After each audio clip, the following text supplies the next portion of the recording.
ರೈತ ಬಾಂಧವರಿಗೆಲ್ಲ ನಮಸ್ಕಾರ. ಗೆಳೆಯರೇ, ಇವತ್ತಿನ ವಿಚಾರ ಅಂತ ಹೇಳಿದರೆ ಖಾಸಗಿ ಮಾರುಕಟ್ಟೆ ಸ್ಥಾಪನೆ, ಖಾಸಗಿ ಮಾರುಕಟ್ಟೆ ಪ್ರಾಂಗಣ ಸ್ಥಾಪನೆ.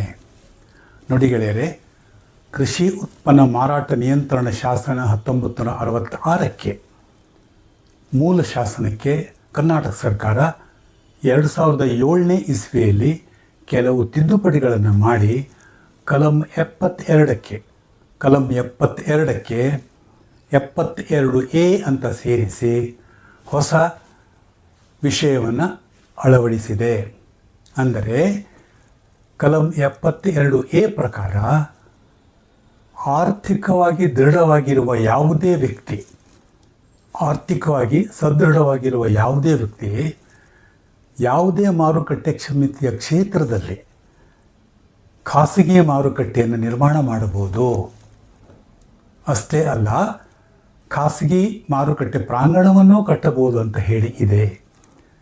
ಇದು ಆರ್ಥಿಕವಾಗಿ ಸದೃಢವಾಗಿರುವ ಒಂದು ಒಳ್ಳೆಯ ಅವಕಾಶ.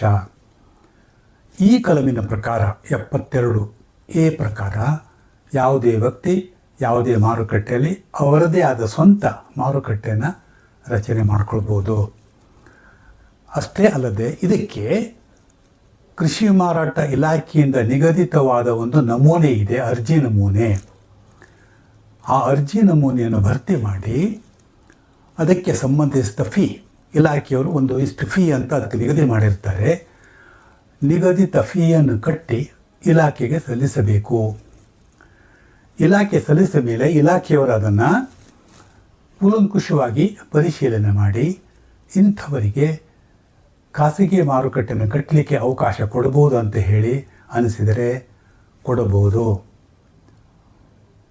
ಅದಕ್ಕೆ ನಿಗದಿತವಾದ ಶುಲ್ಕವನ್ನು ಕಟ್ಟಿರಬೇಕು. ಇದರಿಂದ ಏನಾಗುತ್ತೆ ಅಂತ ಹೇಳಿದರೆ, ಈ ರೀತಿ ಲೈಸೆನ್ಸ್ ತಗೊಂಡ ಮೇಲೆ ಯಾವುದೇ ವ್ಯಕ್ತಿ ಯಾವುದೇ ಮಾರುಕಟ್ಟೆ ಕ್ಷೇತ್ರದಲ್ಲಿ ಮಾರುಕಟ್ಟೆ ತನ್ನದೇ ಆದ ಮಾರುಕಟ್ಟೆಯನ್ನು ಕಟ್ಕೊಳ್ಬೋದು, ಮಾರುಕಟ್ಟೆ ಪ್ರಾಂಗಣವನ್ನು ಕಟ್ಕೊಳ್ಬೋದು. ಆಮೇಲೆ ರೈತರಿಂದ ನೇರವಾಗಿ ಖರೀದಿ ಮಾಡ್ಬೋದು. ಇದು ಮಹತ್ವವಾದದ್ದು. ರೈತರಿಂದ ನೇರವಾಗಿ ಖರೀದಿ ಮಾಡ್ಬೋದು. ಅಷ್ಟೇ ಅಲ್ಲದೆ ರೈತ ಮತ್ತು ಗ್ರಾಹಕ ಮಾರುಕಟ್ಟೆಯನ್ನು ಕೂಡ ಸ್ಥಾಪನೆ ಮಾಡ್ಬೋದು ಅಂತ ಇದೆ. ರೈತ ಮತ್ತು ಗ್ರಾಹಕ ಮಾರುಕಟ್ಟೆ ಸ್ಥಾಪನೆ ಮಾಡಬೇಕು ಅಂತ ಇದೆ. ಇಷ್ಟೆಲ್ಲ ಈ ರೀತಿ ಲೈಸೆನ್ಸ್ ಪಡ್ಕೊಂಡ ಮೇಲೆ ಈ ಲೈಸೆನ್ಸ್ ಪಡೆದಂಥವರು, ಮಾರುಕಟ್ಟೆ ನಿರ್ಮಾಣ ಮಾಡಿದಂಥವರು ಇನ್ನೂ ಕೆಲವು ಕಾರ್ಯಗಳನ್ನು ಮಾಡ್ಬೋದು. ಯಾವುದಂತ ಹೇಳಿದರೆ, ವರ್ಗೀಕರಣ ಮಾಡ್ಬೋದು, ಗ್ರೇಡಿಂಗ್ ಮಾಡ್ಬೋದು, ಮತ್ತು ರೂಪಾಂತರ ಮಾಡ್ಬೋದು. ಪ್ರೊಸೆಸಿಂಗ್ ಅಂದರೆ ಅಕ್ಕಿಯಿಂದ ಹಿಟ್ಟು ಮಾಡೋದು, ಕಾಳಿನಿಂದ ಬೇಳೆ ಮಾಡೋದು, ಮುಂತಾದ ಕಾರ್ಯಗಳನ್ನು ಮಾಡ್ಬೋದು. ಅಷ್ಟೇ ಅಲ್ಲ, ರಫ್ತು ವ್ಯವಹಾರ, ಎಕ್ಸ್ಪೋರ್ಟ್ ವ್ಯವಹಾರವನ್ನು ಕೂಡ ಮಾಡ್ಬೋದು. ಇದು ಗಮನಿಸಬೇಕಾದ ಅಂಶ. ಇದನ್ನು ಇಲಾಖೆಯಿಂದ ಪರ್ಮಿಷನ್ ತಗೊಂಡ ಮೇಲೆ ಮಾಡಬೇಕಾದ ಕೆಲಸ.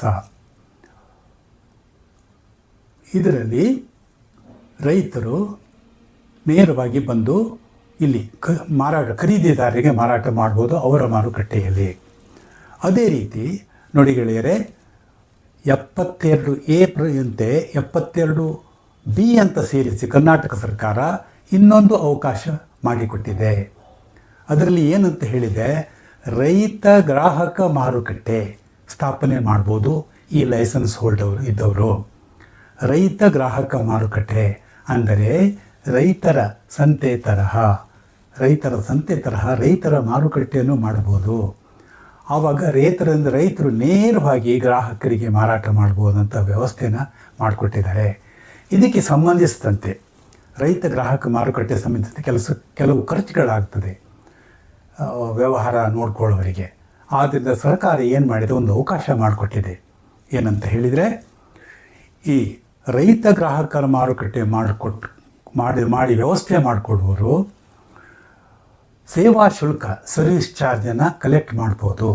ಒಂದು ನಿಗದಿತ ಸೇವಾ ಶುಲ್ಕವನ್ನು ಖರೀದಿದಾರರಿಂದ ಅದಕ್ಕೆ ನಿಗದಿಪಡಿಸ್ಬೋದು. ಸರ್ಕಾರದವರು ಅಥವಾ ಇಲಾಖೆಯವರು ಅದನ್ನು ನಿಗದಿಪಡಿಸ್ತಾರೆ. ಅದರ ಪ್ರಕಾರ ಸರ್ವಿಸ್ ಚಾರ್ಜನ್ನು ಕೂಡ ಈ ಒಂದು ಕಲಂ 72B ಪ್ರಕಾರ ಮಾರಾಟ ನಿರ್ಮಾಣ ಮಾಡುವವರಿಗೆ ಅವಕಾಶ ಮಾಡಿಕೊಟ್ಟಿದೆ. ಈ ತಿದ್ದುಪಡಿ ಅಂದರೆ ಕಲಂ 72ಕ್ಕೆ 72A ಮತ್ತು 72B ಇದನ್ನು ಯಾಕೆ ಸರ್ಕಾರ ಮಾಡಿದೆ ಅಂತ ಹೇಳಿದರೆ, ನಮ್ಮ ರೈತ ಮಿತ್ರರಿಗೆ, ಬೆಳೆಗಾರರಿಗೆ ಮಾರಾಟಕ್ಕೆ ಅನುಕೂಲವಾಗಲಿ, ಸರಳವಾಗಲಿ ಅಂಥ ಉದ್ದೇಶಕ್ಕೆ ಸರ್ಕಾರ ಇದನ್ನು ಮಾಡಿದೆ. ಎಲ್ಲ ರೈತರು ಇದನ್ನು ಗಮನಿಸಬೇಕಾದಂಥ ವಿಷಯ. ಎಲ್ಲ ರೈತರು ಇದನ್ನು ಗಮನಿಸಬೇಕು, ಅದರ ಲಾಭವನ್ನು ಪಡ್ಕೊಳ್ಬೋದು. ಧನ್ಯವಾದಗಳು. ಮುಂದಿನ ಸಂಚಿಕೆಯಲ್ಲಿ ಭೇಟಿಯಾಗೋಣ.